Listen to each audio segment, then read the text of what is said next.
വീഡിയോയിൽ നമ്മൾ നോക്കാൻ പോകുന്നത് കറണ്ട് അഫയേഴ്സ് ചോദ്യങ്ങളാണ്. നമ്മുടെ ചാനൽ ചെക്കൗട്ട് ചെയ്തിട്ടുണ്ടെങ്കിൽ അറിയാം, PSCക്ക് ചോദിച്ചിട്ടുള്ള ഓരോ ക്വസ്റ്റ്യൻസും ഓരോ ഷോർട്സ് ആയി ഇട്ടിട്ടുണ്ട്.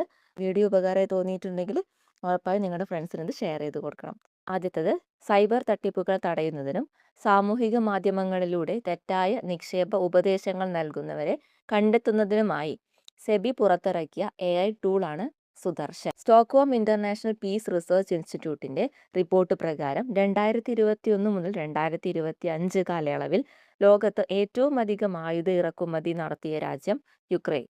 ഇന്ത്യ 2ാം സ്ഥാനത്തുണ്ട്. സംസ്ഥാന തെരഞ്ഞെടുപ്പ് കമ്മീഷണറായി നിയമിതനാകുന്നത് KG സനൽ കുമാർ. നീതി ആയോഗ് പുറത്തുവിട്ട 2023-24 ഫിസ്ക്കൽ ഹെൽത്ത് ഇൻഡെക്സിൽ വലിയ സംസ്ഥാനങ്ങളുടെ പട്ടികയിൽ ഒന്നാമതുള്ളത് ഒഡീഷ. 18 സംസ്ഥാനങ്ങൾ ഉൾപ്പെട്ട പട്ടികയിൽ 15ാമതാണ് കേരളം. കേരള സ്പോർട്സ് കൗൺസിൽ പ്രസിഡന്റായി നിയമിതനായത് VP സാനു. നേപ്പാളിന്റെ പുതിയ പ്രധാനമന്ത്രിയെ ചുമതലയേറ്റെടുത്തത് ബലേന്ദ്ര ഷാ.